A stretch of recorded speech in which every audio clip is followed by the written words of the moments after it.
Welcome to Speaking Cinema, serious movie Jibber Jabber, a movie podcast, coming to you live from the psychosexual fever dream that is Hollywood, California. Follow us on Facebook, Twitter, Instagram, and even Tumblr at Speaking Cinema. Listen to us on SoundCloud, iTunes, and Stitcher. I'm your host, the mysterious Mr. Jibber Jabber, and with me as always, my trusty blindfolded organ player, Kevin. I can't see anything. Nothing. We're off to a great start. This week kicks off our Not So Merry Christmas movie month, a look at films that take place during Christmas time, but don't provide your standard holiday cheers. No Jimmy Stewart up in this bitch. No Jimmy Stewart, goddammit. No. None. It's interesting because I feel like a lot of Christmas movies are very depressing. In what way? In that they're sad stories. Yeah. So Frosty melts, homeboy loses his business in It's a Wonderful Life. In A Wonderful Life, he almost loses everything. You know what I mean? Like, Christmas movies are always like the happy days, like, that one guy who runs the place where they hang out, he's like alone eating cold spaghetti on Christmas. Like, why are they always sad? You know what I mean? I mean, the Scrooge story, Christmas Carol. Yeah, but it's never like, I mean, I guess, it's not, there's other... I think it's all about to celebrate the spirit of Christmas. Yes, which is, you have to realize really what it means. What it means to spend time with your family, what it means to give and exchange gifts, what it means to celebrate this time of year. It's like, if you shun that out of your life and you don't have it, it's like, this is what it is. So, see, it makes for some sad stories. This is why the Halloween movies are better, because who gives a shit? It's just like, what is this movie about? Let's kill some teenagers. Kill some teenagers. What's it about? Industrialism, sure. But that's not what we're doing here. What we're doing here is Not So Merry Christmas Movie Month. We're going to kick it off. Our first film, Cruise, Kidman, Kubrick, 1999's Eyes Wide Shut. Starring Tom Cruise, Nicole Kidman, Sidney Pollack, Marie Richardson, Todd Field, Lily Sobieski, Alan Cumming, and Thomas Gibson. You're not going to attempt Rade Sherbadija? I'm not going to mention her. That's a guy. Is Tom... Oh, yeah. Really? I've learned something. Is Thomas Gibson the guy from Will and Grace? Sure is. Oh, whoa! Yep. Psh, psh, psh. Also, Criminal Minds, which is a show that I do enjoy. Yeah, that's him. Directed by the legendary Stanley Kubrick, written by Kubrick and Frederick Raphael, based on the 1929 novella Dream Story by Arthur Schnitzler. Produced by Stanley Kubrick Productions, distributed by Warner Brothers. His longtime distributor. To put this film into simpler terms, a New York doctor who is married to an art curator pushes himself on a harrowing and dangerous night-long odyssey of sexual and moral discovery after his wife admits that she once, almost, cheated on him. Ooh, scandal. I know that the movie does not necessarily lend itself to it's not a conventional movie. That is a very basic log line of what this movie is about. Speaking of basic, Stanley Kubrick wanted to adapt this novella since he read it in 1968. It was originally conceived as a sex comedy starring Steve Martin and taking place in Vienna. I'd watch that movie. Kubrick was reportedly a big fan of The Jerk and loved Steve Martin. Kubrick revived the idea in 1994 when he decided to make it a drama set in modern-day New York City. The film holds the Guinness World Record for the longest consecutive movie shoot at a whopping 400 days. Over a year. Weeks worth of shooting were spent on some scenes, new scenes were created and revised constantly on set by Kubrick. Before production, Cruise and Kidman asked Vincent D'Onofrio what they should do to prepare for work with Kubrick. D'Onofrio told them to buy a house in England because you're going to be there a while. Quote, unquote. Kubrick also very famous. I think it's not really, it's like, it's been hinted at. I didn't get a chance to go to the Kubrick retrospective when it came to the LACMA, but I did. Apparently he would use like loopholes in the insurance policy to get him more money. That's my understanding. I mean, how else are you going to be able to make a movie for 400 days? Without completely ruining your... Yeah, so I feel like he would do something that was like, he would take out an insurance policy and then make a claim on it, and I guess win the claim and then get a bunch of more days. Yep. Yeah, I mean, it's the only way you could ever keep a shoot going that long. For 400 days. Continuous. Everybody who worked on the movie has a year of their life where that's all they did. That's insanity. Was work on that movie. That's insanity. This ended up being Kubrick's final film. He died 4 days after showing a cut to the Warner Brothers brass. There is a controversy, as there always is, that over what cut he showed. Some say, people who are close to Kubrick say it was indeed the final cut of the movie, all but finished. Others have argued that it was a rough cut and not finished, citing the loose nature of the narrative from the final product. Yeah, because Kubrick always got, like, final cut because he was the main producer and ponied up a lot of the money for his stuff, so he always got, like, the final cut, final version that was going to get released because of the clout that he had, basically. Right. But yeah, there's conflicting reports about which one he actually showed. Mm-hmm. Arlie Ermy claims that Kubrick told him it was a piece of shit and that he didn't like Eyes Wide Shut. But then his longtime collaborator, I can't remember his name right now, was like, no way, he thought this was his masterpiece. In fact, I think that's why he died, because he finally calmed down. It's what one of his longtime assistants said. Is the sad thing the fact that they could both be right? They could both be right. Critics and the public were mixed on this film when it was released, but it has since gotten a reevaluation and been hailed as a masterpiece by some, including Roger Ebert and Martin Scorsese. The film had a very vague marketing campaign back in 1999, and people assumed it was a seamy sexual thriller akin to Basic Instinct, starring a married couple, and you get to, I remember at the time a lot of hullabaloo about, basically it was like their real sex life kind of. Yeah, I mean, they were the power couple in the late 90s. Instead, what it turned out to be was a Stanley Kubrick movie. Shocking that after decades and decades of movies, people were like, a Stanley Kubrick movie is just... people just couldn't realize that a Stanley Kubrick movie is always going to be a Stanley Kubrick movie. He's never gonna turn around and give you a fucking rip-off of someone else. It's always going to be just what he does. Shocking. People's expectations got out of control. What a coincidence. Speaking of expectations, if you're expecting to find this movie on streaming, you're not going to do that as of this recording. It has been on there in the past, not there now. Can be purchased through all major digital retailers. Also versions on DVD and Blu-ray. Kev, you put over the uncut version, which was first introduced on the Stanley Kubrick DVD Blu-ray box set here in America. Correct. What's the difference? The orgy scene is not blocked out by really poorly done CGI people. We'll get to the Austin Powers nature of that scene in a minute.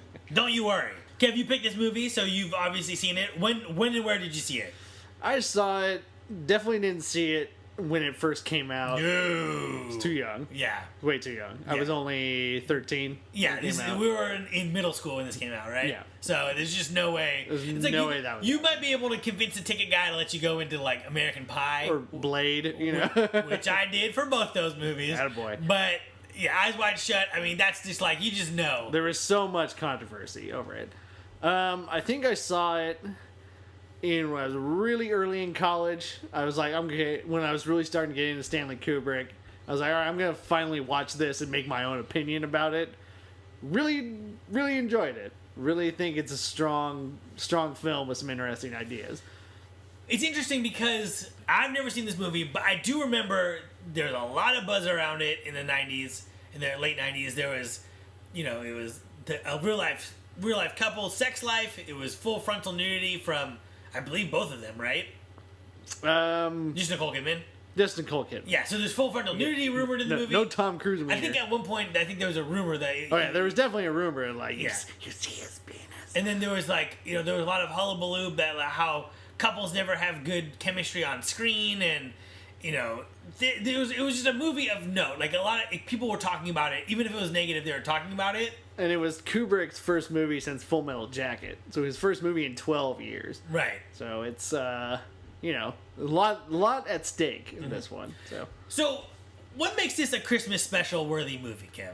It takes place during Christmas. That is its theme. It takes place like on Christmas Day, if I'm not mistaken, right? I don't think it's on Christmas Day. Mm-hmm. It's because there's a scene where they go Christmas shopping. Oh, okay. So it's not on Christmas Day, but it's full-fledged Christmas in New York City. Christmas lights are used as kind of the color aesthetic throughout the movie, and Kubrick really pushes those kind of color tones to to tell the story, light the scenes, all that good So you get that that kind of dreary orange red, and then there's like that blue and the green. Purple and green, and yeah, kind of a more like a fake light. I almost want to say a very sterile light. Yeah, it doesn't have a natural quality to it. It has a artificial tint, and that really does play in to the life that he's in. And then when he goes into the seedy sexual underworld, it's a different aesthetic. So it's a whole thing. This begs the question: are we a Stanley Kubrick fan? And he's often considered one of the greatest directors who ever lived, but his films are very divisive. I will say that I have to be a Stanley Kubrick fan because I love The Shining. Love, love, love The Shining. I think that movie is just a masterwork where it works as a guy goes crazy, but then there's a maybe haunted house element, and then every time you watch it, you can learn more about that movie. Watching it, everything is hidden in plain sight. Amazing movie. Did you ever see Room 237? I did see that movie, and I did not like it at all. Because those critics are crazy. Well, some of them have good points, but I think that's kind of the point of that documentary, though, is like this movie can drive you insane. It can make you chase all the mice in your skull.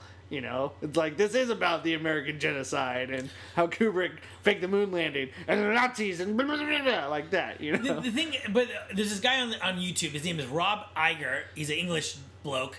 Ager. I think his username is Rob88. Rob Iger88.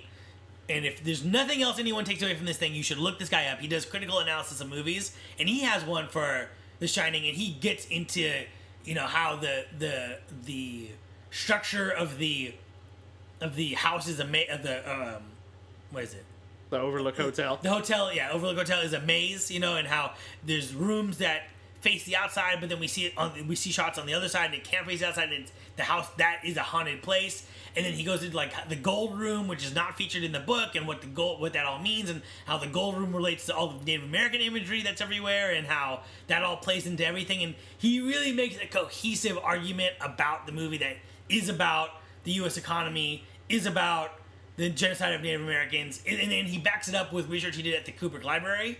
So it's like, Stanley Kubrick did give a shit about Indians, and he did give a shit about gold, and he did, and all this other stuff. And, so I think that it's a very detailed, layered movie. We're not talking about that movie, though, right now. We're talking about Eyes Wide Shut, but we're also talking about Stanley Kubrick. Love Dr. Strangelove. I actually just watched that last night. Oh, really? Not for the first time, for the millionth time. But right. I was like, I need some Strangelove in my life right now. And that is the movie. When is that movie from? It's black and white, right? It's from like the 1964. It is a 64 movie that like it's so ahead of its time that we're not even at that time yet. Yep. Do you know what I mean? Like that time is like in 20 years from now. Yep. We're slowly getting there, unfortunately. At least I hope we're not, but sometimes it feels like, God, these people are stupid. I've never seen Lolita, so I can't comment on that. The idea of that movie is very disturbing to me. It's not as disturbing as you would think. Okay. So it's a good film. 2001: A Space Odyssey is a movie I feel very divisive about, where I respect it for what it is, but I can't. You're not gonna sit down on a Sunday afternoon and watch it. Yeah, there's just no way. Because it's just like what is happening. It's one of those movies I am dying to see in theaters one day, though. I want to see it on the big screen. Print. Oh yeah, dude! Also, I want to see that on the biggest screen in the world. Calling out Quentin Tarantino. Play that movie in 35mm. Let's go see it. You motherfucker! In your theater. Come on. Come on. Me, as a Stanley Kubrick fan. Yeah, let's get to you. I can officially say he introduced me, not personally, but he introduced me to cinema and how powerful cinema can be. Really quick. Full Metal Jacket. Fucking amazing. It's a great film. Clockwork Orange. Oh, yeah. When I watched that the first time, when I was like 15, way too young to be watching it. No, that's a perfect age. I watched it when I was like 14. All right. Then we're good. Oddly enough, I discovered that movie through Conker's Bad Fur Day. Really? Because I was looking up all the movies they parody in it, and somebody said, and one of them said, oh, they parody a Clockwork Orange. And I was like, well, what is that? That sounds interesting. So I asked my parents about it, and of course they're like, oh, that movie is so super violent and gross, and oh, you absolutely shouldn't watch it. So I watched it. It made me realize how camera, lighting, editing can tell a story and can put us in the head of a character. It was really the one that got me hooked on.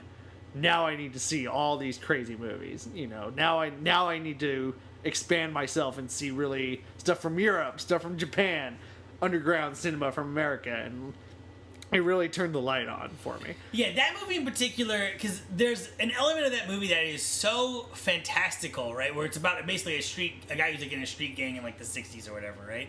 But like the outfits they wear, which has no basis in reality, and the way they act, they go to a milk bar. It's like what, like as a kid in the 90s, it's like what the fuck is this, right? Like these guys dress up like they're in a goddamn play, and they go around like raping women. And how are they getting away with this? And like how are, you know, like where are they hanging out? Like everything about that movie is set in the real world, but a real world that is so foreign to you. You know what I mean? But it all works still as a story, and you know, you see this guy and he's a terrible human being, and then later you feel bad for him when they're like brainwashing him. It's just a strange one, man. Yeah, but yeah, it's the way in the beginning how fun everything looks in the beginning. Like all the fights are fun, all the sex is really fun, and it puts you in his headspace. And then when you hit the midway point, everything's very sterile. The violence is a lot more visceral. There's a lot more stakes to what he's doing, and it's like it's putting you in that mind of like him being brainwashed now. And he does that all through, again, lighting, editing, music choices, acting choices, stuff like that. And it's a very compelling story.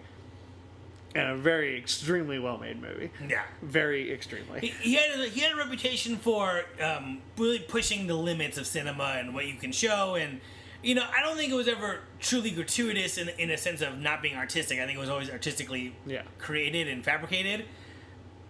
You know, and the depictions of sex in that movie are very raw, right? I mean, there's obviously the rape scenes, which are very upsetting, but then there's scenes where, like, there's that one scene where he hooks up with those two girls, right? And it's super sped up. And like, it's played for fun. Like, this is awesome. You know what I mean?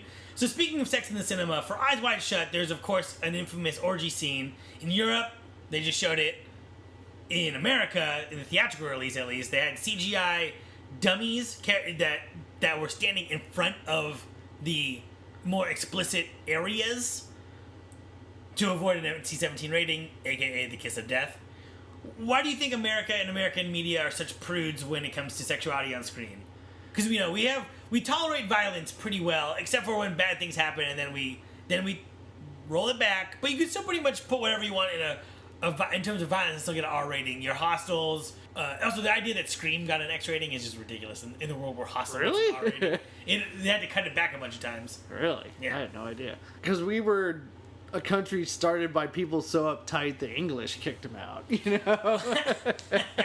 Well, we have the Pilgrims and the Puritans, and they were such prudes. And like our whole basis is on that. We never talk about that element of, like, you know, they always talk about in the traditional American narrative. They always talk about how the Pilgrims left England to avoid persecution. But, and correct me if I'm wrong, but right around the time they left, it was like that was some pretty enlightening times, right? It was like the Renaissance, was it? Like the 1400s, right? Like, I mean, there's some progressive thinking going on in Europe at the time. So it's like that you're running away from that. Yep. And I think we do live with that legacy. You know what I mean? As crazy that sounds, that, you know, we're these people with the buckles on their hats and the buckles on their shoes still influence modern society. It seems ridiculous, but I do think that's there. I think that, you know, we're living the legacy of that. There's no question it's there. We have the Tea Party, for God's sake. Yeah. But yeah, it's like, I think Larry Flint, of all people, sums it up really well. The Reverend Larry Flint. Yes. Praise be unto him.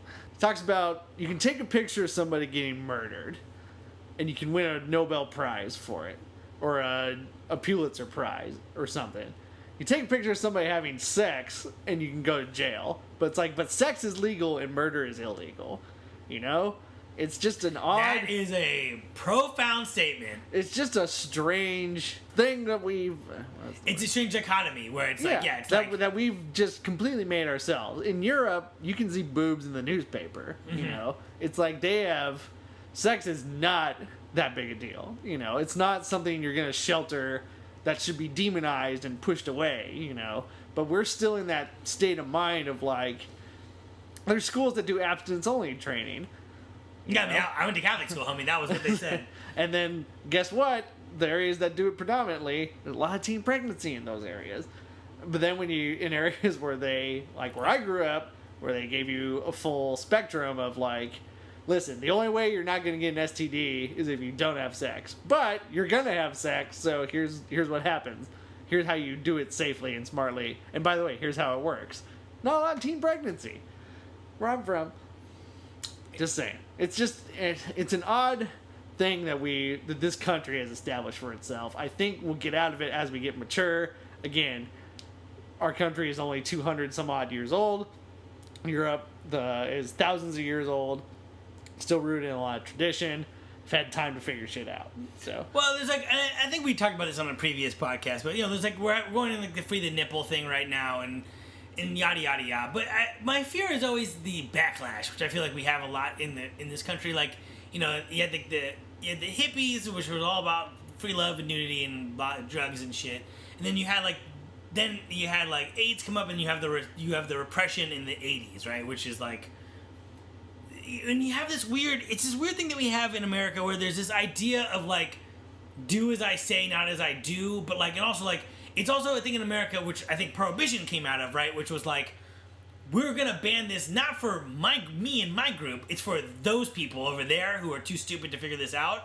Because it's like you look at pro sports and controversies in that, and it's like, well, you should you have athletes tell kids don't do drugs. But they're not tested for drugs, and they're allowed to, like, they're not testing those guys for cocaine. You could do drugs if you want, if you're playing, like, sport, you know what I mean? There's this weird thing of, like, we should tell the children not to do it, but then at a certain point, everyone figured out that that's okay for you, right? Like, don't have sex, don't do drugs, which I don't think is terrible advice in it and of itself. But the militant way that it's put down, right, is that, like, all drugs are the same. It's like... Well, like, you're a deviant if you even dabble in that. Right. So, but then at a certain point, it's like, well, now you're 18 or, now you're 21, so you can, it's like you could start, you could do some of that stuff, it's fine. But we don't, as a society, we don't say that. That's just like an implied message. And it's just, I don't do any drugs. So it's like you see that, from my perspective, it's just very bizarre, right? It's like, don't drink and drive. So I kind of grew up thinking like, yeah, people don't drink and drive. My mom didn't really drink, growing up. So it's like, whatever. And then when you're an adult, you're like, wait, people drink and drive all the time. You know what I mean? Like, constantly. People of status do it all the time.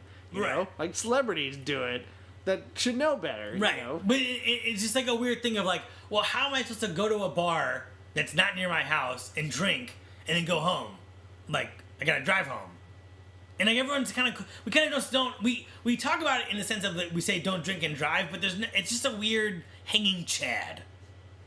Hanging Chad. Huh? That's a reference to the 2000 presidential election where you do the little punchy thing, and then when you punch the little thing to vote, okay. And then if it doesn't go all the way, it just hangs there. It doesn't count either way. Gotcha. Okay. Hanging Chad. I'd never heard that term before. Well, there we go. There you go.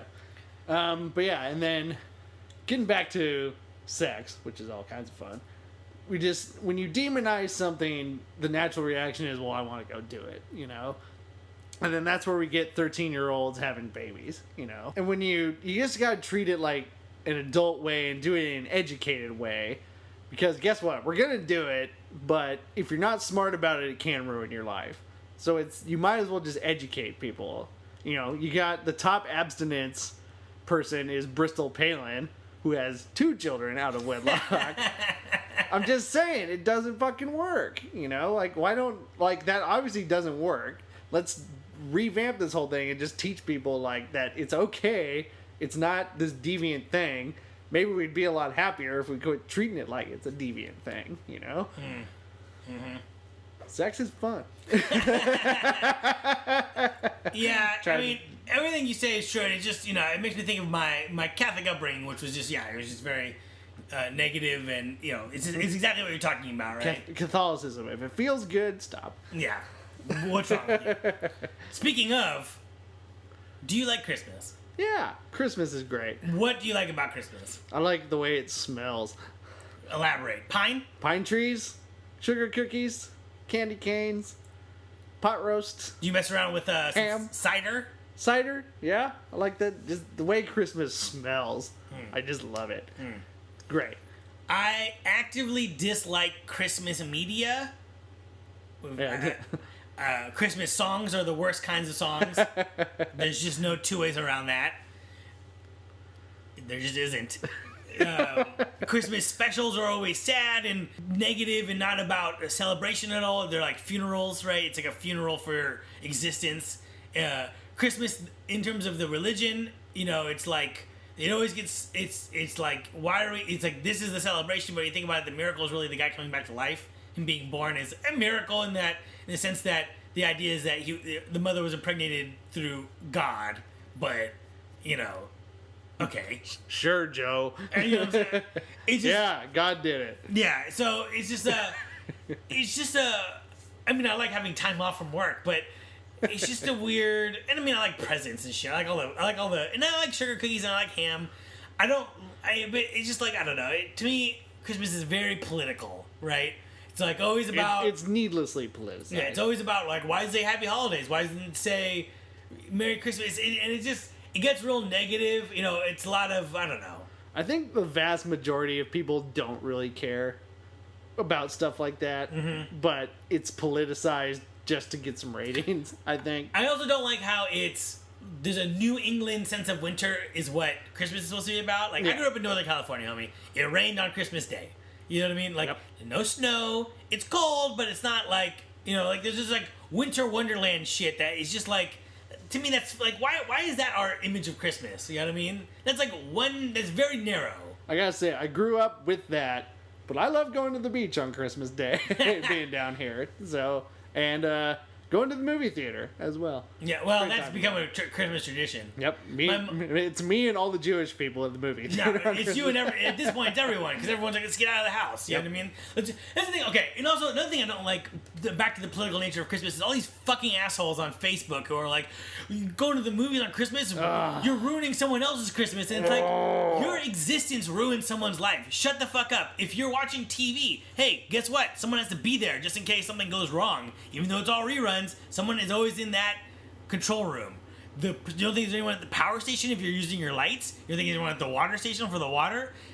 People have to work on Christmas. It is what it is. You know what I mean? Like, drives me nuts.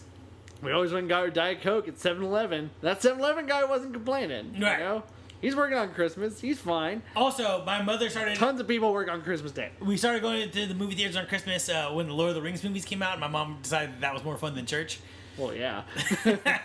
Like, welcome to the 21st century, Mom. She's like, what, do you want to go to church this year, or we could see the second Lord of the Rings movie? And I'm like, lady, I'll get my coat. Let's go. So there's I feel very negative on Christmas. I feel like it's one of those things. It's like a band that all the fans ruin for you. You know what I mean? Like Depeche Mode. Yeah, you know what I mean. It's like I can't tell anyone I like Christmas, or else someone's gonna be like, well, but you're not. You're an atheist, or you're this and that, or if you like Christmas's third album, you don't know what Christmas is.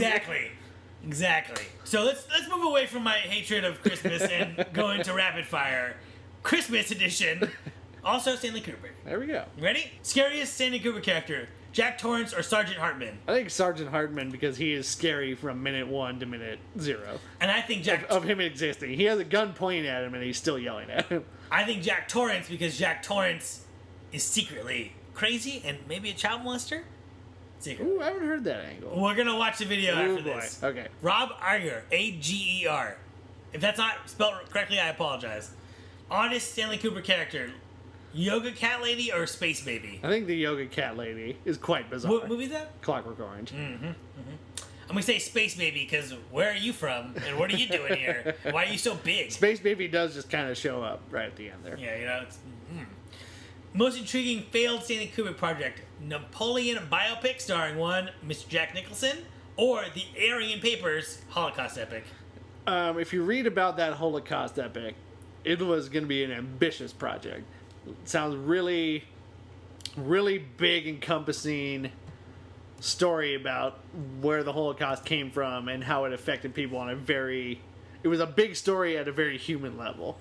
And he spent so long working on it, but then Schindler's List came out, and he's good friends with Spielberg, and he was like, I can't, Schindler's List did it, basically, and he didn't want to try and top it, so. I'm gonna say Napoleon biopic because Jack Nicholson. Jack Nicholson is Napoleon, and he tried to get Audrey Hepburn out of retirement to play Josephine. Oh, nice. But she very politely declined him. But she said, I don't want to work now, but potentially later. So, too bad they never got to work together. Jingle Bells or Frosty the Snowman? Jingle Bells. Fuck them both. Sugar cookies or candy canes? Sugar cookies. Sugar cookies all day, every day. Every day. Douglas fir, Scotch pine, or Eastern red cedar? I love me that Douglas fir. Great tree. You know, I don't discriminate. It just has to be piney. I don't know the names. Growing up in the Northwest, you learned about the tree names a lot.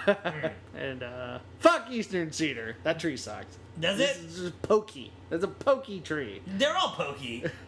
That one's especially pokey. All right. Best Peter Sellers Kubrick performance: Strangelove or Mandrake? I really like, having watched Strangelove recently, I really like Mandrake. He's such a funny character. He's just trying to do the right thing. I'm gonna say Strangelove because that's impossible to recreate. Yeah. It's just you couldn't do it. It's just impossible. If you watch that last scene when he's like kind of rolling around in the chair and his arms freaking out, if you look at the people in the back, they are trying so hard not to laugh. Especially the Russian ambassador guy, because you can see him like doing his damnedest not to just die. That's awesome. Biggest threat to the world: nuclear war or enemy stealing our precious body fluids? Our precious bodily fluids. I'm gonna say nuclear war. Bodily fluids. Fair enough. We're gonna Hey, listen. Take our essence. Listen, we're entitled to our opinions. That's why we only drink green alcohol. Multicolored Christmas lights or all white? I like multicolored. I like all white. The other ones are too dreary. They make me tired. But if you're covered in snow and gloom all the time, it's nice to see some color every now and then. You know? Well, the thing is, I'm never covered in snow and gloom. It's all about the look. I don't like it. All right.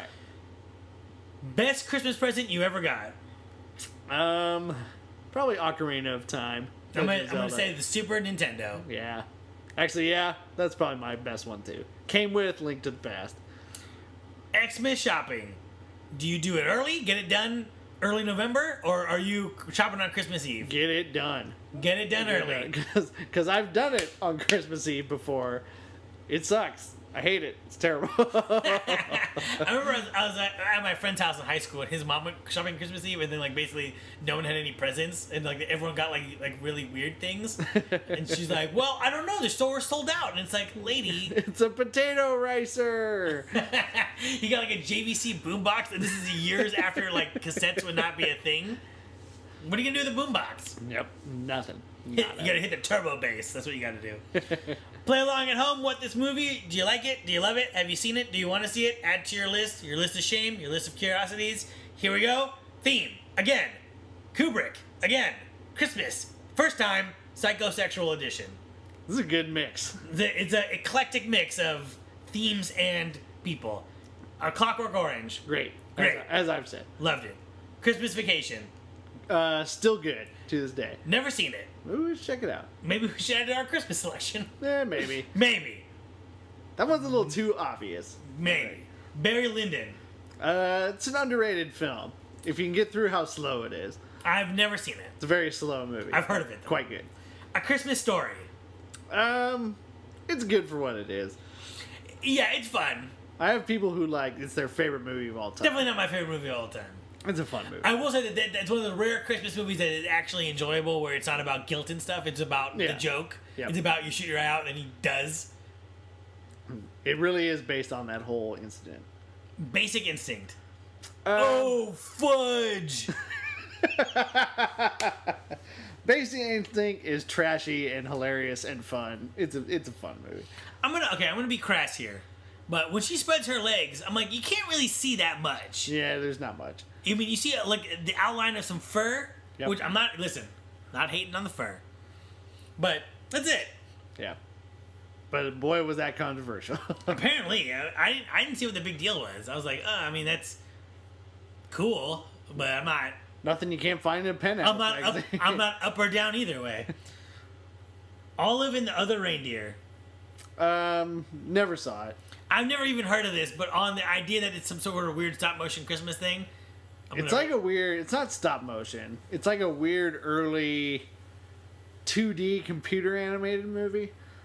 Like it's not hand drawn. You know. I'm sure it's guilt ridden nonetheless. So I'm out. Body Heat. Always wanted to see it, never got around to it, so I have not seen it. Yeah, I've never seen that either. It's got William Hurt in it, I believe. Directed by Lawrence Kasdan. Right, writer of Empire Strikes Back. Oh, really? Little Drummer Boy. That's a weird movie. No, don't like it. Never even heard of it. Full Metal Jacket. Great. Great Christmas movie. Endlessly great. It's a Wonderful Life. A little cloying, but fun. Jimmy Stewart, fun. It's not fun, but Jimmy Stewart, one of his kind of iconic performances. I would say it's a well-made movie. It does fit my criteria of guilt-ridden Christmas movies, but I like it nonetheless. I don't understand why everyone loves it, because it's not a happy story at all. No. The only happy thing about it is that in the end, it turns happy and he finds solace in his family, but everything else about it is like, ooh, heavy deep. You know what I mean? And it says a lot of negative things about America. Yeah, it kind of does. You know, so interesting stuff. The Crying Game. It's an interesting film. Check it out. Never seen it. Stoker. That's a good one. Chang-wook Park's English language debut. I have it on Blu-ray. I've never watched it. I need to watch it. Also, I was just thinking, what if Jimmy Stewart was in The Crying Game? That'd be pretty funny. That girl's got a penis. That man was gay. Out of control. Mulholland Drive. Great film. Probably one of the scariest movies I've ever seen in my entire life. Just a sense of dread every second of the movie. Unbelievable. Elf. Fun. You know, I've never seen Elf. It's not essential, but it's fun. I've heard people say it's a good movie to wrap presents to. So, That's the oddest, friendly thing that I've ever heard. Which means you'll probably hate it. Yep. Bound. Which was the debut film from the Wachowskis, if anyone's curious. Yep. I haven't seen it. I saw it on IFC back in the day. I liked it. It is on Netflix now. Oh, really? Check it out. Miracle on 34th Street. Yeah, corny. Don't like it. Pass. Don't Look Now. That's a crazy movie. Love it. Who's that? It's got Donald Sutherland and Julie Christie. Directed by Nicholas Roeg. A couple loses their daughter. They go to Venice, Italy, to heal. They believe they start a series of odd events starting to occur, and they believe they see their daughter reincarnated, like running around Venice. But there is a scene in that film where Donald Sutherland and Julie Christie are having sex, and there's a rumor that it was for real because they were a couple at the time. So there's a rumor that it was for reals, them boinking. So, yeah. Interesting. The Shining. Great. Unquestionably great. So great. 2001: A Space Odyssey. Also great. Great, but I don't love it. So I want to see it in the big screen someday. Jingle All the Way. Get the Turbo Man doll. I remember liking it when I was a kid. Pass. Home Alone. Sadomasochist, disgusting. I'd say an enjoyable movie, if not an irresponsible one in a lot of ways. Completely irresponsible. Home Alone 2. I think better than the first one. Really? I would say I'd say worse. It's still not good, but I think it's better than the first one. The Muppets Christmas Carol. That's a great... Nope. Hate it. Stop it. No. Great. Michael Caine as Scrooge. Fantastic. Don't like it. Hate that movie. What? Ugh. How can you hate that movie? Because it's the same shit. It's fucking guilt shit. It's got Michael Caine in the Muppets. I don't like the idea of Muppets being sad. Okay. Path of Glory. It's a great film. Early Stanley Kubrick. Never seen it, but I hear great things. Kirk Douglas. Kirk Douglas. Psycho. Classic. Yeah, fucking great. Classic. Amazing. The Piano Teacher. Never seen it, but really want to. I think I'm confusing that with The Piano. Yeah, it's definitely not The Piano. Piano Teacher is a psychosexual thriller. I've never seen it then. Dr. Strangelove. Fantastic. Yeah, just the best. Sadly, still relevant. but not sadly, still great. Yep, not sadly, still great. Sadly, still relevant. Ernest Saves Christmas. No, I hate it. Terrible. Fuck that movie. Ernest. That was the weirdest character. Oh, You know, God. he was like a pitchman for like mattress stores in the South and stuff like that. I'm aware. And somebody was like, "Let's give this guy a movie."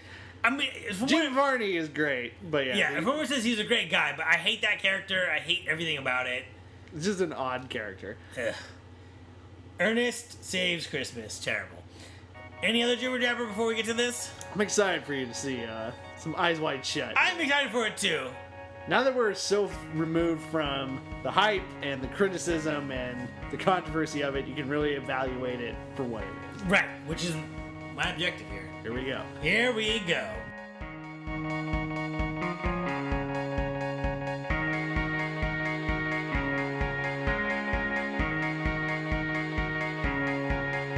And we're back. We're back.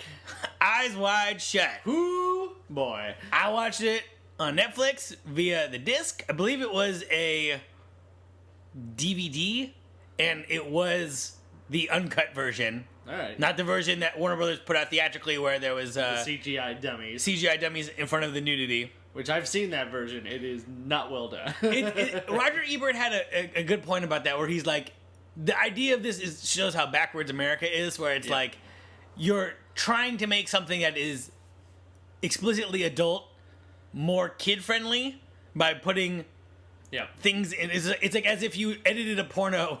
It's basically it. For children, you know what I mean? It's like they're having an orgy, you know what I mean? Like, by making that more palatable, you're missing the point. Exactly. Interesting. How'd you see it? Watch the Blu-ray copy that I own. I have my little Stanley Kubrick shelf with most of his movies. I'm missing a few, but What hasn't made the list yet? Barry Lyndon is not Uh-huh. on there yet, and some of his early ones, Paths of Glory, which I believe is on Criterion Collection. 50% off Criterion right now at Barnes & Noble. Ooh, might have to pick up Paths of Glory. And a couple others, but I've got 2001, Clockwork Orange, The Shining, Full Metal Jacket, and Eyes Wide Shut. And Doctor Strangelove. According to the documentary Room 237, what's his face? Stanley Kubrick was bored making Barry Lyndon, and that's why that movie is not good. It was quite the slog. And what he really wanted to do was make a Napoleon movie with Jack Nicholson, but then that all fell through.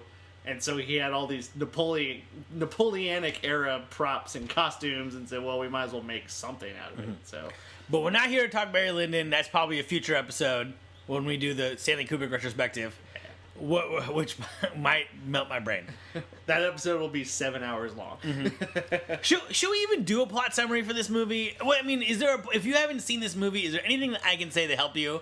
Let's do just a basic. I'm gonna try. Plot summary. It's very streamlined. I'm gonna try.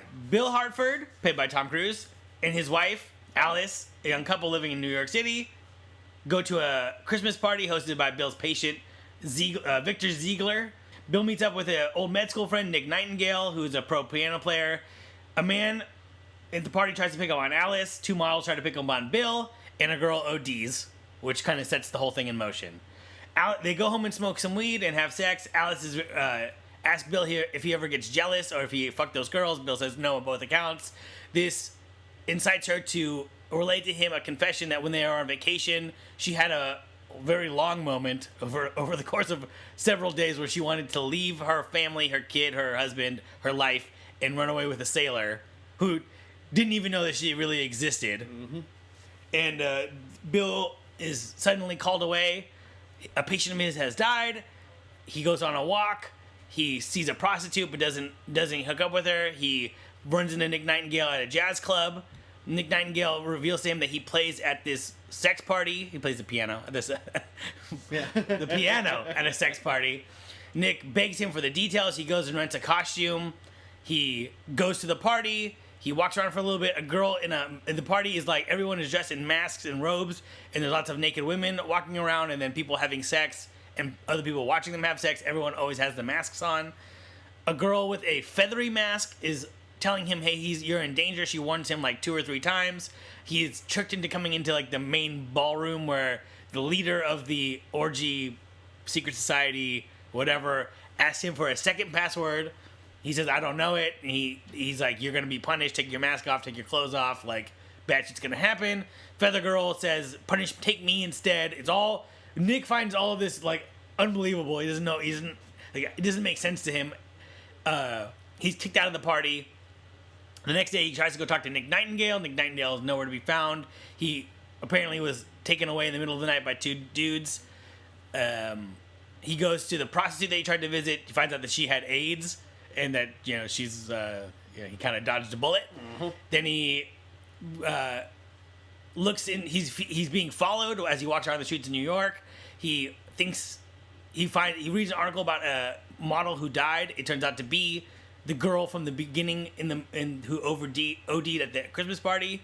He goes back to Ziegler, calls him and says, "Hey, we need to talk." Ziegler says, "I was at the party," and he explains that Nick Nightingale was got punished. He got fired basically and sent back to wherever he's from, Seattle, to have sex with. And he's probably having sex with Miss Nick right now, and that he got roughed up, but he deserved it, and he deserved worse, and he didn't get it, and that Mandy was the girl with the feathers, but she died, and it was not related. They were just trying to scare him because they knew that he didn't belong, and this is their secret society. However, don't fuck with them because, they will act on their threats. They'll act on their threats. But they have not yet. That's what he says.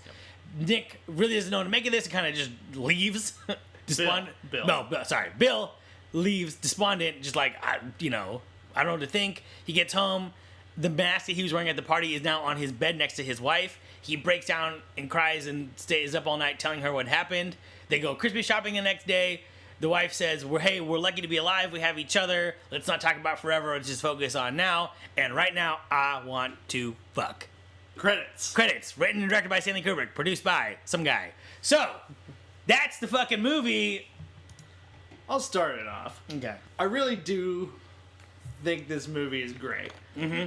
I think it is one of Kubrick's best films when you really start picking it apart. Just from a purely technical standpoint, it's an incredibly well shot, well made, well acted story. I think. I want to get to that. We'll get there. We got a lot to talk about. Yeah, a lot to talk about. Indeed. I mean, I don't think that one frame of this movie is on accident. I think it's KBK, Kubrick being Kubrick, right? I think to be dismissive with a guy who had this much control over his movies is to not giving him enough credit. You know what I mean? Mm-hmm. I mean, the streets of New York are a set. Yeah. In this movie. Right. They built this in Pinewood Studios. Right. And so every single corner of that is approved by Kubrick. Right. It's his movie. Right. And we'll get into some stuff where I think this becomes evident. I think the movie on the first viewing is the beginning of the movie is very awkward because you start off with some nudity, right? Straight, like first shot, Nicole Kidman naked. It's like, okay, is it going to be that kind of a movie? It's not really going to be that kind of a movie. No. And then you're at this party and people are talking and you don't know who's talking, you don't know who's important and not important. There's characters that we meet and we're introduced to that come up again, who don't come up again, who secretly come up again, right? So it's like, it's not a movie that lends itself to the first viewing, I don't think. No. The first viewing is the beginning, like Akira. Yep. Listen to our episode on Akira, episode 6. I don't know. 3? Who cares? And then there's this drug overdose, and we're cutting between this drug overdose and Alice dancing with this dude, and it's like a really strange juxtaposition because one of them is about like, this guy's like, just like, hey, you're married, like, it's time for you to have an affair. And Nick is like, hey, Mandy, can you hear me? Yep. Wake up. So it's a weird movie to begin with. So in the beginning, I was like, oh my God, what are we doing? You thought it was the stuntman all over again. Yeah. But, this movie is slow, homie. I got anxiety. It was so slow. I was like, we gotta get into this hallway. I was like, oh no, come on. But again, I don't think that is just Kubrick. This is like because he died right after he turned in his edit for this. Yeah. So I don't think that it's not right. I think that all of that is purposeful. It's slow the way a dream is slow. Yes. And that's the whole crux of how this film is made, how the story is told. And it looks like the 90s, but the filmmaking feels like, I don't know, like the 70s or the 60s, lots of fades. I feel like it's pretty timeless. The only thing I think gives it away are the TVs, her Snackwell cracker. Yes! Snackwells. And also they're cookie wafers. Oh, I think she's eating the devil's food once. She was. Yeah, which my mom liked those a lot. Who didn't like those ones? They were great. No fat. No fat at all. And yet somehow we all got fat. Because it's only thrice the sugar. And then the phones that they use. Cell I think phones? those are the cell phones that they use. I think those are the only three things that ever date this film. And I just realized watching it, I'm like, I don't feel like this is of any era. You know, I was pretty impressed by that. And yeah, it's definitely a very, like Kubrick in the 70s. Much slower, much more deliberate. Much more like, not as slow as Barry Lyndon, but it's not Clockwork Orange, where it's clipping along, you know. And I feel like the judgment on this movie is that it's like a David Lynch movie. Like, that's how people talk about it, like as if it's so obtuse and every scene is just like giving you, you know, like just dense and just like crazy and who knows what's even happening in this. And I think on the surface, it's a very straightforward story, right? People go to a party, a wife reveals something to her husband, it upsets him, he goes on this little trip, that blows up in his face, and then in the end they reconcile. Spoiler alert. Yep. So I think plot-wise, it's a simple plot. What's really going on, I think that is something else entirely. What do you think this movie's about? It's definitely not about sex. I would slightly disagree, but continue. I think it's about moral superiority in the face of cultural sophistication. That's interesting. Let me expand. What's the first line of this movie? I know what the last line of this movie is. Well, everybody remembers the last line of this movie. What's the first line? Where's my wallet? Where's my wallet? Indeed. So this movie, throughout this whole thing, we're always seeing the real upper crust of America, of New York. That house has to be like $10 million. Right, they live in the Hartfords. They live in like a penthouse apartment with like 10 rooms. Yep. Maybe not 10. But and then they go to Ziegler's house, which has to be like $20 million. Right. Because he's in the middle of New York. And then even further down, the house that the orgy is in an opulent mansion. Mm-hmm. And all through this film, Bill is always using his status and his money to kind of bribe people and get his way. Right. Basically. And in a very smiley way, right? He's like, he kind of just throws his money at a problem. You know, when he's renting the costume, he's like, I'll pay you $100 over the cost of the rental. Yeah. And he's like, no, $200. Yep. And he doesn't even blink. You know, it doesn't seem like that's a huge chunk out of money where he's like, okay, I got to really think about if I give this guy $200, how much money am I going to have left? Mm-hmm. And then, you know, he offers the cab driver, you know, $100 extra and keep the meter running, and he's already spent $74 to go out to this place. Mm-hmm. And he's always, you know, he gives the prostitute Domino $150 for nothing. You know, he was going to consummate, but doesn't get that. And is just always kind of pushing his way and bribing people through the whole thing. Right. Now, his friends, Victor Ziegler, has this very opulent house, has his well-to-do friends over for this very classy party, and he's fucking hookers in his bedroom-sized bathroom. Right. You know, and giving them heroin and cocaine and shit. Meanwhile, while his wife is getting hit on by this guy who reads The Art of Love and knows Renaissance paintings, and all he wants to do is fuck her.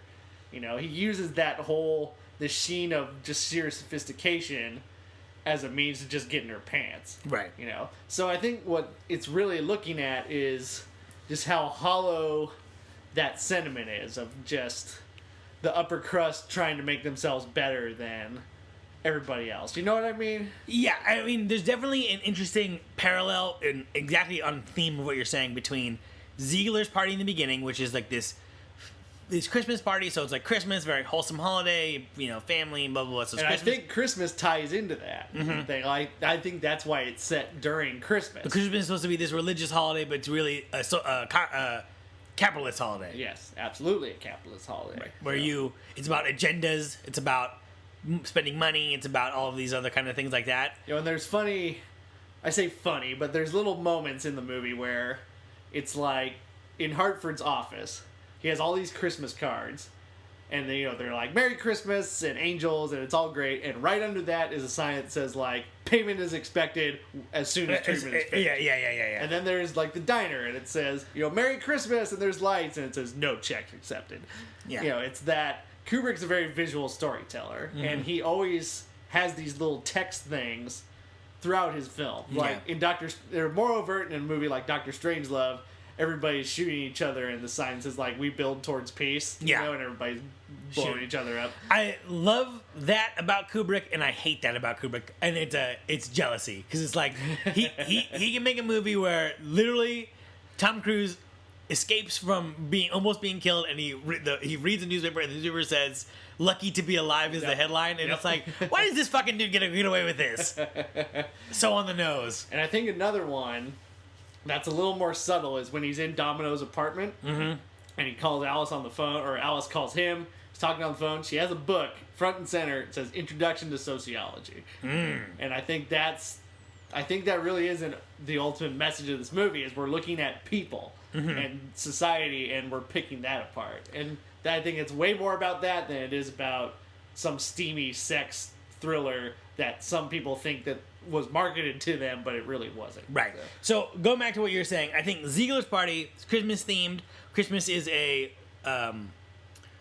capitalist holiday, but also has traditions, right? That are, what do you call a tradition? Like what you do at church. It's like a ritual. So it has a ritual, right? There's a ritual of lights, a ritual of the fucking Christmas trees, lots of Christmas trees in this movie everywhere you go. Dancing is its own ritual, like how we do it. The man puts his thing here, the woman puts her hand there, who leads. It's all rituals, right? So Ziegler has this party, and it's an upper crust, and everyone puts on this facade of, lovely to see you, oh my god, I don't tell every woman that they're the prettiest, but you're the prettiest, and then my wife, oh yeah, he does, and blah, blah, blah, right? And then right underneath the surface of that is like, people trying to fuck, people trying to, everything you just said. That is paralleled in the party at the orgy house, whatever, where there's this very strict ritual going on of this dude is dressed up and people are taking off robes and they kneel and they bow at the same time and then they go select someone, and that's its own ritual. And everyone's wearing a mask, just like everyone was wearing a mask, a societal mask at another party. These people are wearing a literal mask, and they're giving into the temptations of lust or whatever. But everyone knows that that's what we're here to do, right? So in a way, the orgy is a more honest version of Ziegler's Party, right? Ziegler's Party is fake, and the orgy is in a lot of ways more real because it's like people actually know what they're getting in for, right? Yeah, it's what we're here to do, right? And Bill and his wife are caught off guard at Ziegler's. Bill did not expect a naked woman to be overdosing in the bathroom. Alice did not expect to be, trying to get fucked by some random, Russian dude or wherever he was from. Hungarian. So I think there's an interesting parallel between the two parties. Yeah, I mean, it's very evident that, he has the shots of people slow dancing, and then there's the really funny shot in the orgy when they walk through, and there's people slow dancing to Strangers in the Night. Right, exactly, right? Or, there's that weird parallel, yeah. And only one person's naked, and then the other person's fully clothed. Yeah, and then it's like they pan, there is one gay couple and one lesbian couple in there, so all parties are welcome. Apparently. At the draconian orgy. Oh man. So yeah, it's that those two parties are definitely in shot selection, in costume design, in lighting, and a lot of things. They're meant to absolutely parallel each other. And yeah, like you're saying, that's exactly what Kubrick is saying, and that orgy is way more about the base human desire of what we actually want and pursue. But then in the end, when he goes back to Ziegler's place, you realize that those two parties are much more connected than you thought, right? And there's an argument to me that Ziegler is the man in red. There's another argument to me that he is the man in the pirate hat. Yeah, it's definitely implied that that's Ziegler. I don't think he's the man in red. But I want to hear what you say. There's this guy, Rob Ager, on YouTube. Rob Ager, and he has this website called Collative Learning, and he dissects movies, and I love the fuck out of all of these videos. He does The Thing, and he has a very interesting take on The Thing. Mad Max, he's an interesting guy. So Rob Ager, shout out. You gotta check that out. But I believe that the channel is Rob Ager 88.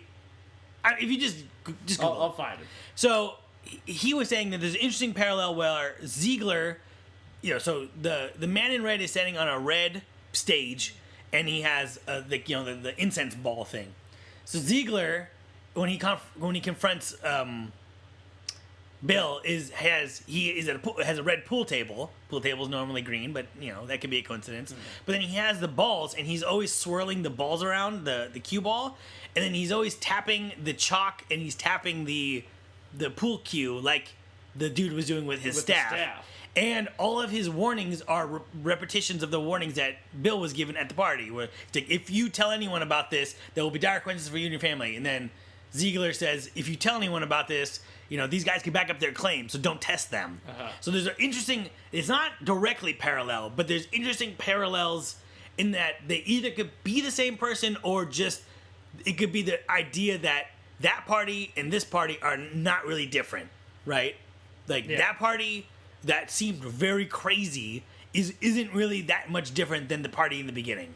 So I think that's purposely left up to you to figure out. I think his voice, the red man's voice, is very vague. It's definitely not Sidney Pollack's voice. Right, it's kind of British. But it could, you never know. Right. It's not that hard to do a British accent. Oi, governor! Hey, boy! There's the bullocks, yeah! Oi! We're the worst. We're terrible. So, I do think that this movie is about, I don't want to say sex. I want to say, like, love, intimacy, marriage, the whole world of, like, sexuality, in the sense that I think that it could be argued this movie is a fetishization. This movie is a fetishization of jealousy. Go on. So, the opening scene, Alice is dancing with a dude, and he's, like, in one of the first soliloquy that anyone gives in this movie is that he gives this whole thing about how marriage is something that was invented so that women can lose their virginity and then go on and fuck other dudes without getting caught. Mm-hmm. And the idea there is you have to be a virgin when you get married, so you got to stay pure, quote unquote.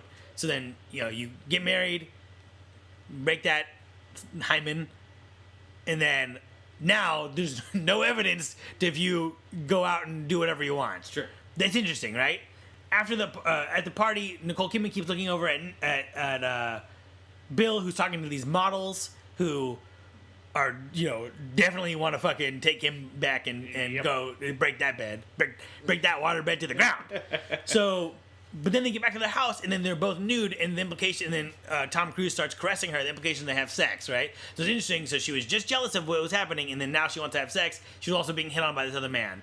So what is she doing during that whole scene? She kind of does look upset, but she's looking at herself in the mirror. Looking at herself in the mirror. Right? Okay, so then that's followed up with, them they smoke some weed. She's now the mirror scene happens, but then we see a day in the life of the Hartfords. Right. So we see him at his practice, which features a lot of non-sexual nudity. Right. And then she's of course at home. She's unemployed. Her art gallery went tits up. Mm-hmm. In this movie, it probably actually had tits. Yeah. And she's just doing her thing at home. Right. Being the perfect wife. And then it's that night that they have the argument. So they do get a whole day to kind of process. Sure. Ziegler's party. So she says, "Did you have sex with those women?" He says, "No." She says, "That guy wouldn't have sex with me." Tom Cruise says, "Interesting." She says, "Don't you ever get jealous?" And implication, why don't you ever get jealous? And he says, "Because I love you and you love me and we're faithful to each other." And she's like, "Oh, you're so sure about that." And she's like, well didn't you... The thing that sets her off is he says something about like, "Oh, other people want to fuck my wife." Right. As that's some kind of prideful thing. Like, "Oh, I have the woman everybody wants to fuck." Well, but then she also says, "Didn't you want to fuck those women?" And he's like, "Of course they're attractive, but like, I don't because I am committed to you." And basically saying we're married and the rules of our marriage forbid some such things. Yeah. But, they are attractive women, which she reacts very negatively to. And she is high at this point. Well, yes, true. But then she says, then she confesses her desire that she was going to run away with this sailor and ditch their whole lives just to, have an experience with a new guy. And she says, "My love for you is tender and sad," right? So then he gets called away.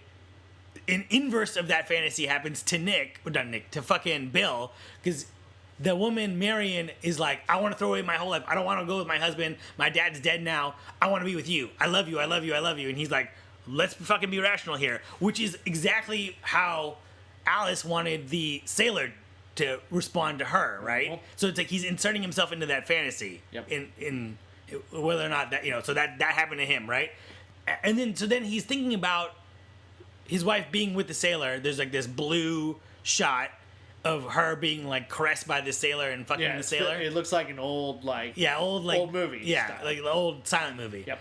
And he keeps thinking about it, but then every time he thinks about it, he goes and does something sexual. So it's like you can easily interpret that as him being upset, so he wants to get back at her. But you could also interpret that as that arousing him, because then he goes to a prostitute and he goes to the orgy. But he never has sex in this 24 hours. He does not. He has many opportunities to. But he does not. Yeah, he doesn't. So and it's shown as a world full of sex in a lot of different ways. Mm-hmm. There's the prostitute. There's people making out on the street. People making out on the The street. lascivious. The two Japanese businessmen. With Lily Sobieski. Yep. The lascivious frat boys who are walking around the streets. Yep. Calling him gay. Yep. Yeah, it's presented as a world where it comes at him in all different angles, and so he's just kind of always being tempted by it, or right having it be reminded to him. But the ultimate thing that makes me think that this is a fantasization about jealousy is that he comes home, he confesses to his wife, who is upset afterwards, and then which I think that's one of the great cuts. that I laughed so hard when I saw that. Yeah, and she just has the cigarette, and she just looks eyes like streaked in tears. It's like we didn't need this whole confession scene of what he's just seen. It's like that shot. Yeah, you just watch this whole movie, dude. Everything. Yeah, So. and then then she's upset. A couple hours pass by. They're shopping with her kid, and then her reaction to this whole thing, him visiting a prostitute twice, him going to an orgy, is let's fuck, right? Yep. So I just think that maybe it's not there for everyone. I think that there is a cut of this movie that can be interpreted that way, where they secretly are turned on by the idea of infidelity, but society tells them that that's wrong, and they don't know how to deal with it. Or they kind of go to the brink and think about it, but then at that moment realize what they have for each other. Right. You know? Right. In one of the most extreme examples ever of just having a 24-hour sexual fever dream that culminates in a draconian orgy. Yeah. And then, she confessing her infidelities and going through this whole thing. It brought them closer together. Right. In a way. So that's what I'm saying, though, right? Is that the spark? Is that the spark in their marriage where it's like, the idea that someone else wants you makes me want you more. Yep. It's an interesting look at it. So I never thought about it that way. There's a lot going on. I could easily see someone come through and steamroll this whole argument. Kubrick always walks that good line of you can interpret it a lot of different ways, but not every single way. Mm-hmm. Like a lot of art films, European films, it's very vague, and it's like, oh, that is on purpose. You project yourself onto the film, stuff like that. Mm-hmm. Perfect French accent, by the way. But yeah, Kubrick, he gives you just enough, to kind of start figuring some shit out. You're peering over the edge. You're walking into Kubrick's orgy, Mm-hmm. and trying to figure out what's going on. And yeah, you can bring a little bit of your own self to it, but there's enough there that there is definite things to draw on, and he is telling you something. Right. So I wanted to get into an interesting lighting setup I saw. Again, after watching this. This is probably the fourth time. Red or blue? Red or blue, exactly. So, in all the early scenes, the Hartford's bedroom is red. Outside is a dark, dark, dark blue. Right. An icy blue. And outside is always, in a lot of windows, outside is always dark, dark, dark blue. When he comes back from the orgy, the inverse is true. Their room is dark, dark, dark blue, and then their hallway, or where he comes in, is the same red hue of the bedroom at the time. But it's hard. I don't think it's as simple as red is this and blue is that. I mean, so for example, there's a lot of red at the orgy, right? The dude dressed in red, he's on a red stage. There's the Nick Nightingale's club is totally red, no blue at all, right? So it's like, and then I feel like his business lacks red. His doctor's office practice doesn't have any red things other than the Christmas tree. The Christmas trees always give out a red hue over a blue hue. In the house, it's a mixture of red and blue. Don't they kind of give out a purple hue? the Christmas trees. Sure, in the red family. Which is red and well, blue. it's red and blue. Red actually, and blue so. mixed together. All right. Maybe that doesn't have anything to do with anything. But, and then, what color is the prostitute's house? Do we remember? She has a Christmas tree in her house, so it's also kind of a red-blue mix, but it's mostly white. Like, her kitchen's pretty white. Right. And her bedroom is kind of that golden hue. Yeah. Yeah, so it's not the overtly red-blue, but it's blue outside. Right. So, I would notice that. It's very striking that there is red and blue, and they are not the same thing. But it's hard to know which one or which, because you would think that the costume shop would be red, if red is the color of temptation in this movie, perhaps. But it's not overtly red. I think it's more blue. Only the back room is red. Right, well, When he has to go back where the mannequins are.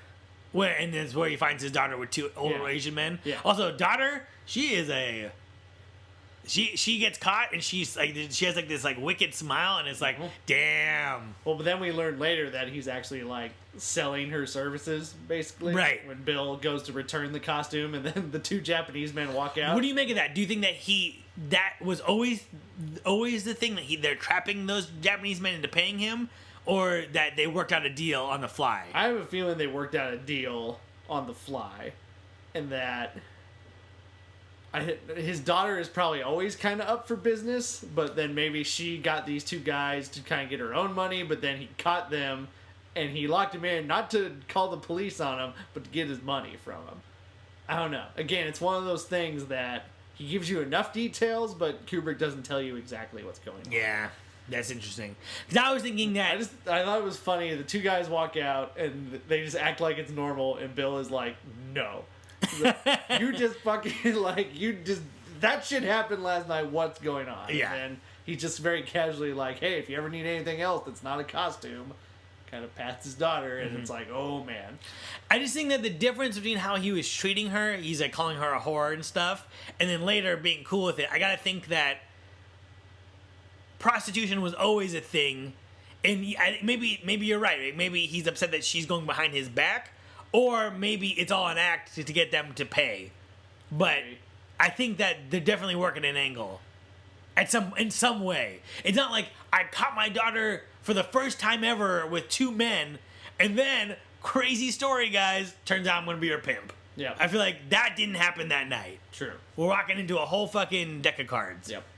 Into a new sexual realm that the world has and can be explored. And there's a weird, and it might be about like venturing into the unknown, but there's a weird thing of like, Bill was this guy who used to run the costume shop's doctor, and then now it's a new guy. And there's been a lot of time talking about this, and something that I feel like if it wasn't Stanley Kubrick, they'd be like, don't even include that. Who gives a shit? Yeah. Just make it be a random costume shop, right? It doesn't have to know anything about this costume shop. He just drives by and says, oh, stop here.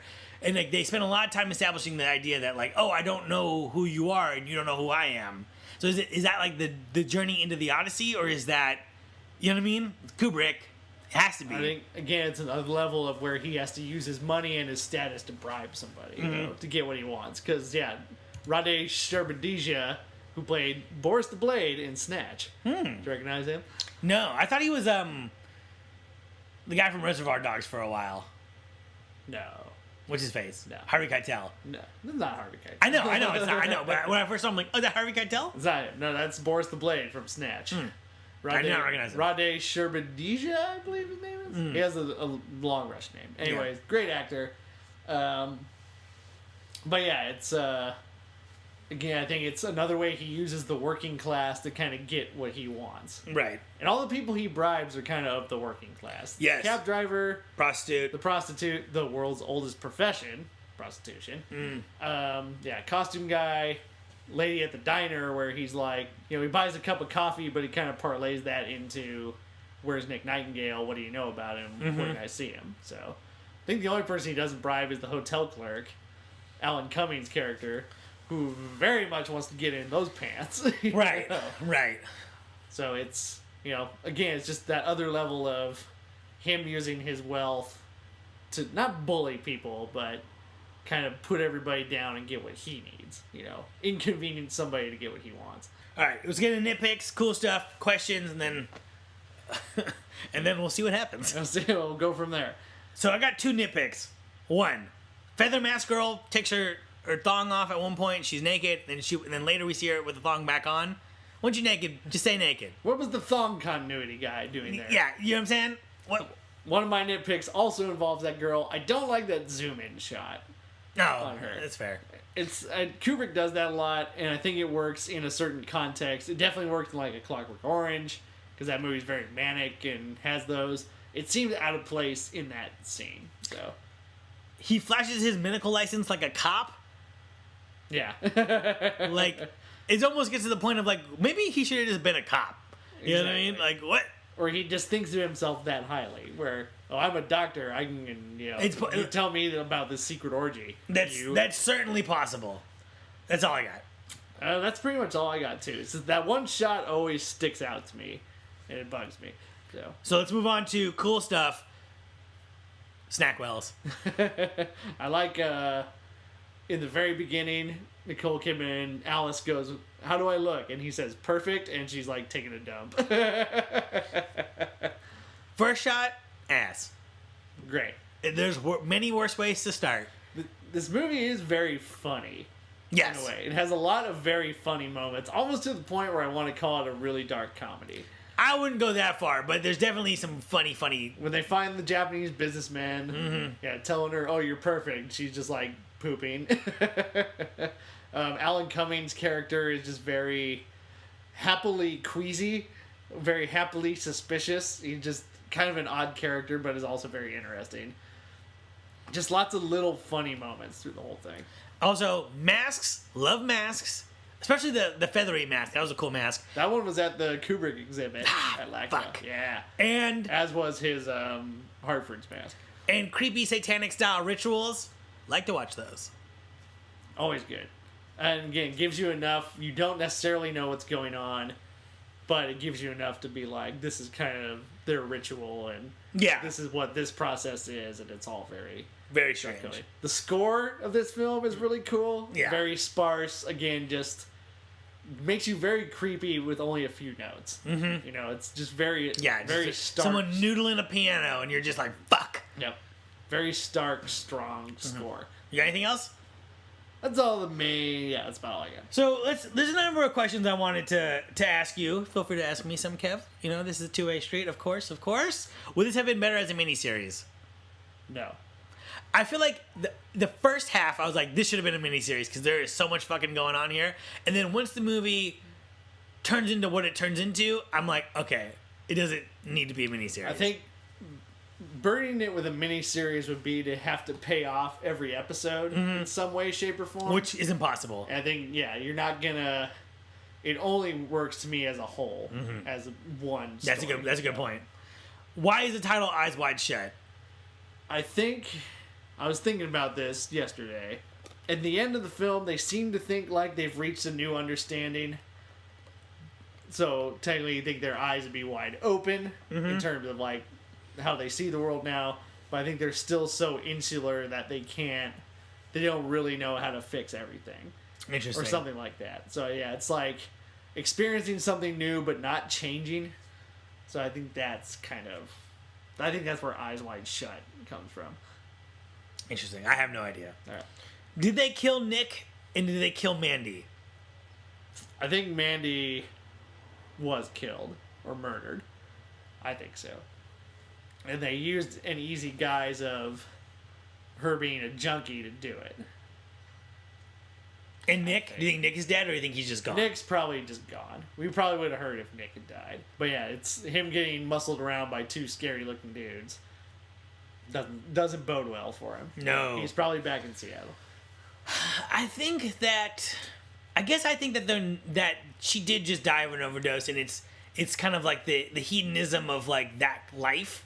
You know what I mean? Where it's just like everyone knows she's fucked up, but she almost died 2 days ago, and then just shoots up again. Yeah, or it's like no one's really willing to help, and in a way you can't really help someone. They have to kind of like help themselves, but they're not doing anything by like feeding her lust for this like lusty life. You know what I mean? Yeah. I kind of in a way, I guess I do believe Ziegler, where he's just like, listen, they're powerful people. You shouldn't have fucked with them. This is their thing. You're not invited. And like, yeah, like we beat up Nick because he's a fucking asshole and he shouldn't have told you anything. And you know, Mandy died, and like we covered it up. You know, we definitely didn't say, you know, after leaving an orgy where we gave her all these drugs as payment. You know what I mean? So I guess I do believe Ziegler, and I think that Nick is just a guy who is in over his head. But Ziegler, to me, kind of lives a secret life. And I don't necessarily trust everything he says. I don't think you should trust everything he says, but I feel like, I guess I trust what he's saying because maybe he's being honest to Bill because Bill knows of this secret kind of lecherous life that he lives, having hookers in his bathroom at his own party. And like maybe he sees him as a confidant in a way, and he's able to open up to him, and maybe he is telling the truth. But again, I wouldn't trust everything Ziegler says, personally. I think that's a fair assessment. So interesting, Kubrick cast 2 directors as characters in this movie. What was the other director? Ziegler is played by Sidney Pollack, of course. Nick Nightingale is played by Todd Field, who directed the film Little Children with Kate Winslet and Patrick Wilson. And he's done some other films, too. So, Interesting. yeah, 2 directors wanted to act for Stanley Kubrick. Could you be with someone who smokes cigarettes? No, gross. Yeah, I couldn't They either. stink. I think it's also like the idea of like, hey, if we're gonna be together forever, you gotta be pulling your weight too, right? Because I don't want to be like, you know, 50 and a widower because you're fucking dead from lung cancer, or I don't want to be dead from lung cancer either. Exactly. Smoking's gross, kids. Kubrick's films often deal with loss of humanity identity. Do you think that's what's going on here? It's definitely a theme. I don't think it's necessarily about that in a way Full Metal Jacket is. That movie's very much about the loss of humanity and compassion. Yes, and I feel like this movie is about venturing into waters that you are not prepared for. You know what I mean? Yeah, but I mean, it's very overtly done in the orgy scene. People wearing masks and having sex in a non-passionate way. In a passionate but hollow way. I was watching this movie with my girlfriend, and she was like, Emily from the podcast, and she was like what the like, you know, like because the orgy gets more and more orgy, you know what I mean? And I'm like, well, those 2 girls are 69ing, but they're wearing masks, so they can't even there's not even an oral genital contact here. They're like essentially pretending. It's like the kiss in The Circle, right? You know? It's not nothing's really happening. Just two pieces of plastic are touching. Yeah. And so it's like she's like, oh, interesting. You know what I mean? Like, so there is a level of that going on at the orgy where there's a lack of humanity for as much sex is going down. Yep. And I mean, the ending of this movie, I think, almost reaffirms marriage and monogamy in a way. It's saying that, like, that's the true passion that you're going to find. You know, it's this other world, it's out there, but it's kind of not, it's never going to fulfill you. Right. In a way. So who do you think was at that orgy? The Draconian orgy? I think everybody at that party was at the orgy. You think so? At Ziegler's party. And they have to be somewhat powerful people. Or just, again, more just cultural ne'er-do-wells who have more money and think that they're superior to most of the world and can have this can let go of their inhibitions and just fuck, in a mansion in the country. Do you think Hartford's life was in danger, for real? I think so. I think that they wouldn't. I think it's their last resort. They give him plenty of warning. And there's the creepy bald dude who follows him. I like that we never see his face. Right. Or never get a really good look at it. Right. Because he is a mystery. Yep. And I think that they would probably rather read him into this organization than kill him. Because he's a powerful dude, you know what I mean? But, like, I think that's interesting. Also, happy ending? I think so. I think this is Kubrick's happiest ending. Aside from the world getting nuked in Doctor Strangelove. I guess that's right. Well, The Shining kind of has a happy ending. I mean, if you think him freezing to death, is a happy ending. Well, it depends. Do you think that he's the villain of the movie? The true villain? And I think that he is the true villain of the movie. I do. And then I think his family escapes him, which is happy in the sense that they're away from this monster. True. But the Overlook lives on, though. It does. It lives on. But I think that affirmation of, like, this didn't destroy their marriage, we can only assume it made them stronger. That's about as happy an ending as you can take from this story. Yeah, I think so. I think you're right. It's a world full of darkness, and they kind of came out the other end, staring right into the abyss. You know, they're gonna fuck right in that toy store. They are those colossal teddy bears. No, those teddy bears they're classy. They'll take it to the family bathroom. There we go. The family bathroom. I also think that she's gonna start when their dirty talk is gonna be like her being like, "Did you have to do any exams today on any pretty girls?" Jealousy, and he's gonna be like, "She was pretty pretty," and I think the nurse was into it too, and she's like, "You bastard." They just opened a whole new avenue. Yeah, that can of worms. I'm gonna put it right here. In the end, I think this movie works. I think it's good. I think it's very dense, but it's not as dense as everyone says it is. I think this is not a David Lynch, to bring up David Lynch again, this is not Mulholland Drive, where it's just like, It's not a what the fuck is happening here? It's not a puzzle to be solved, I don't think. I think there's some puzzles in it, but the work is not a puzzle. The work is a narrative, and I think there are puzzles in the narrative, but not, like, what do the colors mean? We never figured that out, right? But I think that, I think you're right. Like, it's not like in Mulholland Drive is like, okay, so the cup and the key are the same object. It's like, what the fuck are you talking about, David Lynch? You see the cowboy twice, and what did he say when you see him twice, and who's the person behind Winkies? The trash person. The trash monster, scariest monster in the human history. God, that terrifies me still. So, do you have any sequel pitches? Wait, you think it works too, right? Yeah, I don't know. I love this film. I think it works very well. I think it was very misunderstood when it came out. There's no trailer that could ever do this movie justice. No. We're not mature enough as a society for this. No. There's no 30-second version of this 2-hour and 40-minute movie. I was reading reviews of it that were published around the time it came out, and a lot of reviewers were like, this movie's not sexy. It's like, it's not supposed to be. Well, you're not supposed to get turned on. It's the power of everyone acts like marketing means nothing to them, but marketing is the most powerful. It frames products, concepts, fucking Mad Men people. It's true. It's like, if someone says it's the sexiest movie of the summer, right? Which Entertainment Weekly said. Right. Then you're going to go into it expecting it to be sexy. I remember as being a dumb kid, some movie was like, it's the best movie of the year, like Chocolat. And I see Chocolat, and I'm like, this movie sucks. So you're like, okay, so you can't believe when they say it's the best of this, right? But at the same time, you know that if the people who market it are confident enough to put that on there, they do think it's pretty good. So while you think it's not the sexiest movie of the summer, maybe there's a more sexy movie of the summer, you do think, well, if someone was confident enough to put this out there, then they do think it's sexy. So I should expect it to be sexy. But Kubrick never marketed it that way. Well, he was dead. I would have marketed it as a mystery, I think. Yeah, to me, that's how it was marketed. Right. It's just them in front of the mirror with the Chris Isaac song, and it just says Cruise, Kidman, Kubrick, Eyes Wide Shut. It promises you nothing, except that you might see some titties. And you do. But yeah, it was Entertainment Weekly that was just made this big claim of, like, the sexiest movie of the year. Kubrick, that movie was so secretive, he didn't tell half his actors, like, what it was about. Scenes in it and what it's about. And they were on that thing for 400 days. 400 consecutive shooting days. I mean, when you're building New York in a studio, it's going to take a while. It is. Any remake or sequel ideas? I like the idea of them trying to get into the draconian orgy people.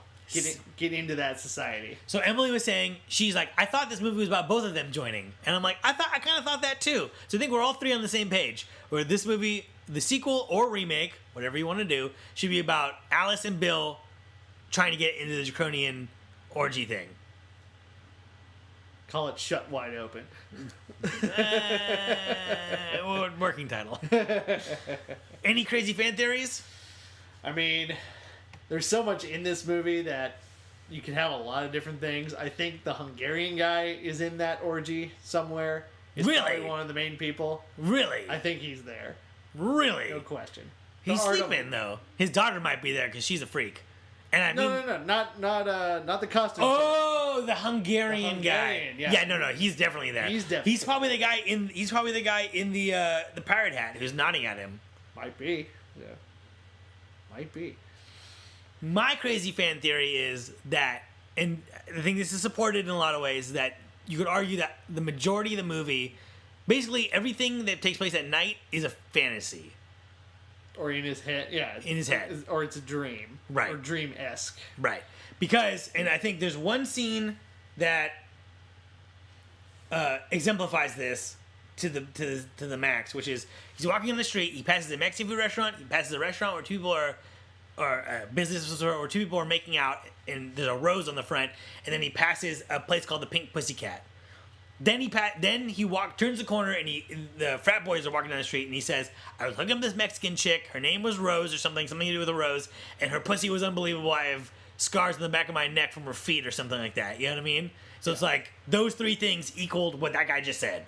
It's like that's a crazy coincidence. And in a Stanley Kubrick movie, I don't know how many crazy coincidences you could really. It's true. Dismiss. I think there are no coincidences right in his film. So and then I think Alice gives him, and going into my jealousy theory, Alice gives him this idea of there's a woman and she has her partner, but she really wants this third person and is willing to give her life.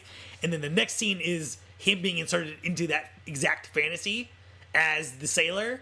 So it's like, it's just weird how, again, an odd coincidence how she relays to him a fantasy, and then the very next scene, he's inserted into that fantasy. So I think there's an argument to be made that it's all a fucking dream or whatever, but I don't know. I need to watch the movie like 17 more times over 20 years to figure that out. Who do you think put the mask on the pillow? I mean, was the mask even... They don't acknowledge... Nicole Kidman never acknowledges the mask. Uh-huh. I think probably someone from that group. If you believe everything actually happened, someone from that group. If you believe it's all a fantasy, that mask is not on the pillow. It just represents his guilt. True. Yeah, it's really all how you project it. Mm-hmm. Yeah, terrifying if it was somebody from the group, because they could have very easily killed his wife and his daughter. Yes, they could have. It's a crazy movie. I think people should watch it and think about it. It's well worth watching. Give yourself the time and the mental space to take it in, because it is a lot to take it. You don't want it on in the background. You don't want it on if you're distracted. No, I think the best way to watch it is Christmas Day, after everyone's gone home. You've already eaten dinner. You got the leftovers. You got your stuff. It's all is quiet. Nothing is open. It's like 10 o'clock at night. You're not feeling too tired. You just toss this movie on and see what happens to your brain. Could be magic. Maybe it'll melt. It might. It might. So that's it for us. Kev, you wrote this episode. Yes, I did. I hosted it. Kev, you also hosted it. Our music's by Jeff Russell. Follow us on Instagram, Twitter. Listen to our other episodes. Just scroll down a little bit. They're right there. Feliz Navidad, everybody. Feliz Navidad.